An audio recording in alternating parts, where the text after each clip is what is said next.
Assalamualaikum warahmatullahi wabarakatuh. Perkenalkan kami dari kelompok 4, saya Kesha Melia. Saya Regia Ilma. Saya Wafazah Waifatunisa. Saya Nelok Zamandani. Saya Laila Hasniade. Saya Fahriza Mulia. Saya Sofia Amalia Salsabila. Jadi di sini kita akan mempresentasikan dalam pembahasan 4 tipe ancaman internet. Yang pertama, penyerangan internet yaitu phishing. Phishing adalah suatu penyerangan untuk mengungkapkan informasi pribadi pengguna seperti nama pribadi, kata sandi, dan lainnya. Phishing ini juga memiliki varian atau anakan. Contohnya seperti bisnis email compromise, yaitu menyerang untuk ke vendor-vendor atau company untuk mengelabui atau menipu para karyawannya. Slide selanjutnya yaitu konteks dari case yang saya sudah baca. Dari jurnal yang saya sudah baca, konteksnya yaitu BEC ini menimbulkan kerugian sebesar 1,8 miliar di AS pada tahun 2009. Dan attack description atau penyerangannya yaitu si pelaku ini tuh sering menyamar sebagai eksekutif atau vendor untuk mengirim alamat email yang palsu dan melakukan penyamaran untuk menipu karyawan untuk mentransferkan dana. Lalu impact dari attack ini, dari penyerangan ini yaitu pastinya company ini mendapatkan financial loss atau kekurangan keuangannya gitu. Lalu mengganggu operasional bisnis dan juga pastinya akan mengurangi kepercayaan dari customer karena penyerangan ini. Lalu selanjutnya yaitu solution yang diberikan. Tindakan penanggulangan itu bisa dilakukan dengan menerapkan protokol autentikasi email seperti SPF dan DKIM. Selanjutnya ada mewajibkan penggunaan multi-factor authentication, melakukan pelatihan keamanan cyber, menyusun rencana tanggap insiden atas BEC, berpartisipasi di jejaring kolaborasi industri dalam berbagai intelijen ancaman, dan lainnya. Dan selanjutnya adalah impact dari solution yang diberikan. Impact baiknya yaitu dapat mengurangi resiko email spoofing atau peniruan di domain. Selanjutnya ada mencegah akses ilegal ke akun penting atau akun utama company, memastikan penanggulangan cepat dan terkoordinasi, dan juga pasti meningkatkan kesadaran. Lalu selanjutnya memungkinkan identifikasi pola mencurigakan secara real time. Nah, selanjutnya kita akan membahas mengenai malware. Malware atau disebut juga dengan malicious software adalah kode berbahaya yang dirancang untuk merusak, mengganggu, atau mendapatkan akses yang tidak sah ke sistem komputer, jaringan, atau perangkat. Malware dapat menyebar melalui email, unduhan, atau eksploitasi kerentanan, dan seringkali bertujuan untuk mencuri data, memata-matai, atau memeras pengguna. Istilah ini pertama kali digunakan secara luas pada tahun 1990-an, tetapi konsepnya berasal dari virus komputer awal seperti Creeper pada 1971. Nah, malware ini memiliki berbagai varian berdasarkan fungsi dan metode penyebarannya. Yang pertama, virus adalah kode yang menempel pada file atau program lain dan menyebar saat file tersebut dieksekusi. Contohnya, ada virus boot sektor yang menginfeksi sistem operasi. Yang kedua, ada worm. Nah, worm ini mirip seperti virus, tetapi dapat menyebar sendiri tanpa interaksi pengguna. Sering melalui jaringan, contohnya ada WannaCry pada tahun 2017 yang memanfaatkan kerentanan Windows. Yang ketiga, ada Trojan House, program yang menyamar sebagai software sah untuk memberikan akses backdoor. Contohnya, ada Trojan Banking yang mencuri kredensial keuangan. Yang keempat, ada ransomware yang mengenkripsi data pengguna dan meminta tebusan. Contohnya, CryptoLocker. Yang kelima, ada spyware yang memantau aktivitas pengguna dan mengirim data ke pihak ketiga. Contohnya ada keyloggers. Yang keenam, ada adware yang menampilkan iklan yang tidak diinginkan dan seringkali mengumpulkan data untuk penargetan. Yang ketujuh ada rootkit, yang menyembunyikan keberadaannya sendiri dan aktivitas malware lainnya di sistem. Malware biasanya masuk melalui vektor seperti yang pertama ada email phishing, lampiran atau tautan berbahaya. Yang kedua ada driver by download, situs web yang terinfeksi secara otomatis mengunduh malware. Yang ketiga ada eksploitasi kerentanan, yang memanfaatkan bug di software seperti zero-day exploits. Setelah masuk, malware itu dapat mengubah file sistem. Yang kedua, mengumpulkan data sensitif, misalnya ada password atau informasi kartu kredit.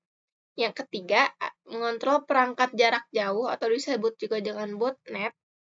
Yang keempat, menyebar ke perangkat lain di jaringan. Dalam operasinya, malware dapat mengubah file sistem, mencuri data sensitif, atau membentuk botnet untuk serangan terdistribusi. Dampaknya meliputi kerugian finansial, kehilangan data, dan keancaman keamanan nasional dengan kerugian global akibat cybercrime diperkirakan mencapai triliun dolar. Nah, pencegahan melibatkan penggunaan antivirus, firewall, dan analisis perilaku. Meskipun malware terus berevolusi dengan teknik seperti obfuscation, contoh nyata termasuk WannaCry pada tahun 2017 yang berparalisis sistem kesehatan global dan serangan ransomware pada Colonial Pipeline pada tahun 2021. Selanjutnya akan dijelaskan oleh Fariza. Selanjutnya, studi kasus malware. Studi kasus ini berfokus pada penyerangan malware terhadap mobile banking, yang dimana saat ini pelayanan perbankan online semakin berkembang. Serangan malware yang terjadi yaitu yang pertama ada Emotet, di mana malware mencuri kredensial perbankan melalui email phishing dan lampiran berbahaya. Yang kedua ada ransomware yang mengenkripsi file korban dan meminta tebusan untuk kunci deskripsi, biasanya menargetkan lembaga keuangan. Yang ketiga ada Zbot atau Zeus, di mana trojan dengan ransomware yang mencuri data perbankan menggunakan metode keystroke login dan man in the browser. Lalu keempat ada Trickbot atau Dire yang dapat mencuri melalui transfer kawat tidak sah menggunakan teknik spamming dan phishing. Yang kelima ada fake token, di mana menampilkan layar login palsu untuk mencuri kredensial melalui aplikasi keuangan. Dan juga ada malware lainnya seperti Tordo, Blackjack Free, Hijackrat, SpyEye, dan Shylock. Lalu serangan malware ini dapat terjadi karena pertama, adanya perpindahan malware dari sistem konvensional ke mobile. Lalu kedua, adanya aplikasi ketiga yang tidak dapat dipercaya. Ketiga, Wi-Fi yang digunakan tidak aman yang dapat menyebabkan serangan man in the middle. Lalu keempat, perilaku pengguna yang kurang waspada seperti mengunduh software berbahaya atau mengklik tautan yang mencurigakan. Lalu ada solusi keamanan agar terhindar dari serangan malware, yaitu yang memenuhi beberapa persyaratan. Yang pertama, kerahasiaan atau confidentiality, di mana hanya mereka yang memiliki otorisasi yang tepat yang dapat mengakses informasi keuangan nasabah bank yang berbeda. Yang kedua, ada integritas atau integrity, di mana dalam situasi apapun, entitas yang tidak berwenang tidak boleh memodifikasi atau mengubah data keuangan bank. Yang ketiga, ada ketersediaan atau availability, di mana setiap serangan denial of service terhadap sistem informasi keuangan, termasuk berbagai server perbankan, harus dicegah. Lalu keempat, ada autentikasi dan otorisasi, di mana proses pengkonfirmasi identitas pengguna dan autentikasi yang memungkinkan seseorang untuk melakukan operasi yang disetujui. Lalu yang kelima ada non-repudiation dan freshness. Non-repudiation mengacu pada ketidakmampuan pengguna untuk menyangkal keabsahan tanda tangan mereka pada dokumen atau pesan yang dikirimkan oleh mereka.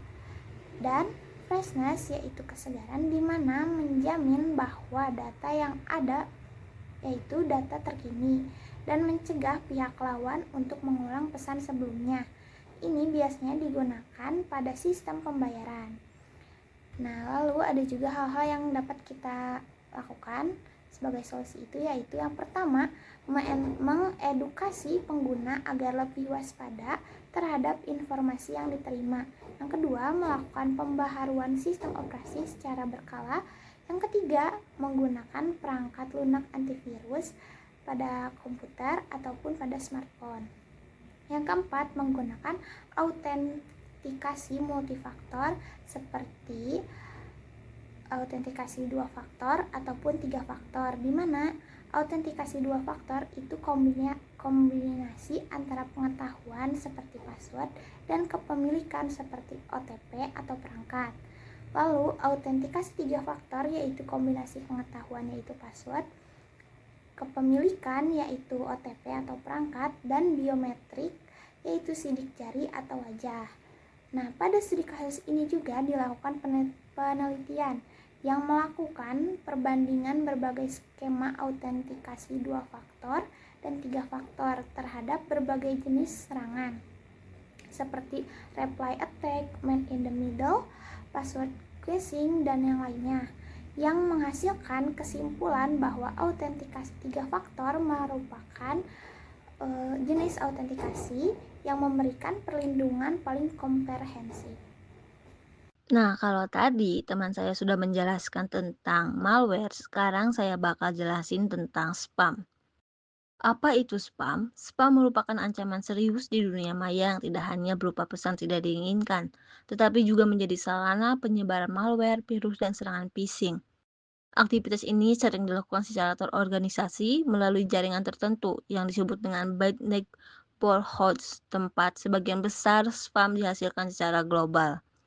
Selain mengancam keamanan teknis, spam juga digunakan untuk tujuan politik seperti spionage melalui spear phishing. Spam ini dikirim dengan mengumpulkan target lalu memanfaatkan infrastruktur terorganisir, yaitu botnet atau netblock rentan, untuk mengirim pesan berisi lampiran atau tautan yang berfungsi sebagai dropper.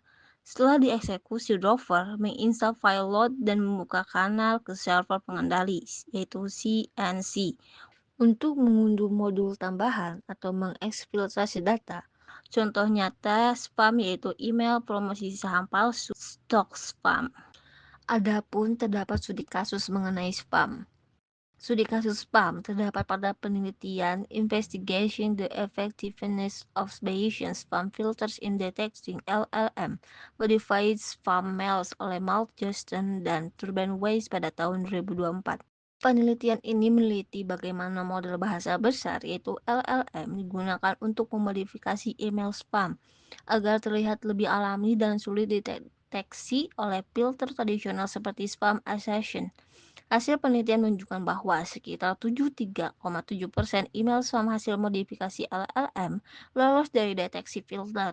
Studi ini membuktikan bahwa perkembangan teknologi AI kini justru dimanfaatkan untuk memperkuat strategi serangan spam yang semakin canggih dan berbahaya. Selanjutnya, saya akan menjelaskan tentang dampak, solusi, dan penyelesaian dari spam dalam kehidupan digital. Spam memiliki dampak yang cukup luas. Dari sisi teknis, spam dapat membebani jaringan, menurunkan kinerja sistem, bahkan menjadi sebab penyebaran malware atau virus. Dari sisi sosial, spam seringkali mengganggu privasi pengguna, menimbulkan rasa tidak nyaman, dan dapat menurunkan kepercayaan antar pengguna di dunia digital. Sedangkan dari sisi finansial, spam bisa menyebabkan kerugian ekonomi, misalnya melalui penipuan atau pencurian data. Terus untuk solusinya, untuk mengatasi hal ini, diperlukan solusi yang komprehensif. Salah satunya adalah dengan meningkatkan kesadaran masyarakat tentang pentingnya keamanan digital. Pengguna harus berhati-hati saat membagikan data pribadi, tidak mudah percaya pada pesan mencurigakan, serta memanfaatkan fitur filter spam yang tersedia di platform digital. Untuk penyelesaiannya, penegak hukum terhadap Pelaku penyebaran spam juga sangat penting. Pemerintah dan penyedia layanan digital perlu bekerja sama dalam membuat regulasi yang jelas agar pelanggaran dapat ditindak tegas. Dengan kolaborasi antara pengguna, masyarakat, dan pihak berwenang, penyebaran spam dapat diminimalkan dengan secara efektif. Jadi, bisa kita simpulkan bahwa spam bukan hanya masalah kecil di dunia digital, tetapi memiliki dampak besar yang perlu disikapi dengan bijak melalui edukasi, regulasi, dan kerjasama antar semua pihak. Baik, selanjutnya kita akan membahas mengenai spyware. Spyware sebuah kata yang sering kita dengar di film-film atau biasa kita sebut mata-mata. Ternyata itu benar-benar nyata dan berbahaya di dunia digital sekarang. Secara singkat, spyware itu kayak program jahat yang bisa mencuri data pribadi kita diam-diam tanpa kita sadari sama sekali. Dengan cara kerjanya yang diam-diam dan tidak terlihat, spyware bisa melacak aktivitas kita seperti mengetik kata sandi, membuka situs web, atau bahkan menyimpan data penting seperti password, informasi kartu kredit, atau data pribadi lainnya, lalu mengirimkannya ke orang yang tidak bertanggung jawab. Yang bikin lebih bahaya, spyware bisa masuk tanpa kita sadari. Misalnya dengan mengunduh aplikasi sembarangan, mengklik iklan atau tautan mencurigakan, atau bahkan dari aplikasi yang kelihatannya aman, tapi ternyata disusupi spyware. Karena itu penting banget buat hati-hati saat mengunduh dan membuka sesuatu di internet. Selanjutnya di sini ada jenis-jenis spyware yang umum yang harus kita waspadai. Yang pertama ada adware, si pengganggu dengan iklan pop-up. Advertising Support Software atau adware adalah software yang menampilkan iklan pada device pengguna tanpa izin. Adware itu biasanya muncul dalam bentuk iklan pop-up yang tiba-tiba pas kita lagi buka internet. Sekilas memang kayak cuma iklan biasa, tapi kalau gak hati-hati, adware ini bisa bikin bahaya juga. Soalnya kalau kita gak sengaja ngeklik iklannya, bisa aja kita dibawa ke situs palsu atau phishing, atau malah otomatis mengunduh malware yang bisa merusak perangkat kita. Jadi walaupun kelihatannya sepele, adware tetap harus kita waspadai.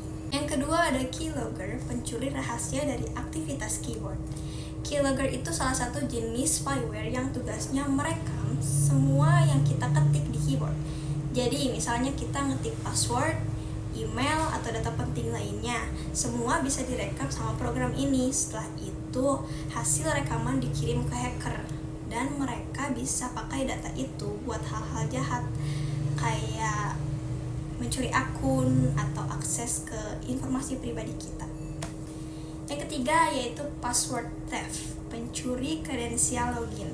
Spyware jenis ini dibuat khusus untuk mencuri data login kita, kayak username, password, atau PIN. Setelah datanya dicuri, semua dikirim ke hacker, dan mereka bisa dipakai buat masuk ke akun kita secara sesuka hati. Biasanya serangan kayak gini mengincar akun penting, kayak akun bank, belanja online, atau layanan internet lainnya. Jadi harus ekstra hati-hati kalau masukin data pribadi di web atau aplikasi. Yang keempat yaitu ada Pegasus. Pegasus adalah salah satu jenis spyware yang paling canggih yang dibuat oleh perusahaan Israel bernama NSO Group. Spyware ini bisa menyusup ke ponsel tanpa perlu tindakan dari pengguna, atau biasa disebut zero click exploit. Artinya korban tidak perlu mengeklik tautan atau mengunduh apapun. Setelah masuk, Pegasus dapat mengambil hampir semua data pribadi seperti pesan WhatsApp, foto, lokasi, bahkan mengaktifkan kamera dan mikrofon secara diam-diam. Spyware ini sering digunakan untuk memata-matai jurnalis, aktivis, dan pejabat pemerintah, sehingga menimbulkan banyak kontroversi terkait pelanggaran privasi dan hak asasi manusia. Selanjutnya, di sini ada studi kasus mengenai spyware. Dari jurnal serangan hacking tools sebagai ancaman cyber dalam sistem pertahanan negara, kasus predator spyware oleh Sylvia et al. 2022 dibahas tentang spyware bernama Predator, sebuah perangkat lunak berbahaya yang dikembangkan oleh perusahaan Kritox asal Israel Makedonia Utara, yang digunakan untuk memata-matai pengguna smartphone tanpa sepengetahuan mereka. Spyware ini mampu merekam pesan, panggilan, lokasi, bahkan mengakses kamera dan mikrofon perangkat. Kasus ini pertama kali terungkap ketika dua politikus asal Mesir diketahui menjadi korban dari serangan predator berdasarkan laporan Citizen Lab tahun 2021. Namun, serangan predator juga ditemukan di Indonesia. Spyware ini sangat berbahaya karena bisa menembus aplikasi pribadi seperti Sinyal, Telegram, Safari, mail, dan lain sebagainya. Jika menyerang perangkat milik pejabat atau instansi penting, kebocoran data negara bisa terjadi dan mengancam keamanan nasional. Peneliti menekankan pentingnya memperkuat sistem keamanan cyber, terutama pada perangkat pemerintah. Selain itu, masyarakat juga perlu lebih waspada agar tidak mudah menginstal aplikasi atau membuka tautan mencurigakan yang menjadi jalan masuk spyware seperti predator. Selanjutnya akan dijelaskan oleh Sophie Amelia. Di sini saya akan membahas studi kasus spy, siapa dan apa targetnya. Ancaman serangan siber pada keamanan nasional Indonesia, membahas meningkatnya serangan siber yang mengancam keamanan nasional Indonesia. Menyoroti ancaman seperti pencurian data, hacking, malware, dan penyebaran virus berbahaya. Menjelaskan bahwa data penting dan rahasia negara dapat diambil alih dan disalahgunakan serangan siber seperti spyware, predator, termasuk ancaman non-tradisional terhadap pertahanan negara, serta menekankan pentingnya pelindungan data dan kesiapsiagaan siber nasional untuk mencegah spionase digital. Selanjutnya, dampak solusi dan penyelesaian. Dampak kebocoran dan pencurian data sensitif, pemerintah, jurnalis, dan individu penting, ancaman terhadap keamanan nasional, terutama di bidang pertahanan dan intelijen, gangguan kepercayaan publik terhadap keamanan digital nasional, kerugian ekonomi dan reputasi negara akibat serangan siber lintas batas. Privasi individu terancam karena spyware mampu mengakses kamera, mikrofon, dan pesan pribadi. Solusi pengembangan aplikasi keamanan siber untuk mendeteksi dan menghapus spyware secara otomatis, peningkatan kesadaran masyarakat, dan edukasi digital terkait hanya bahaya spyware dan serangan siber. Penguatan sistem keamanan nasional melalui regulasi firewall dan monitoring sistem pertahanan siber, kerjasama antar lembaga dan negara dalam memerangi penyebaran spyware dan malware global. Dampak, solusi dan penyelesaian.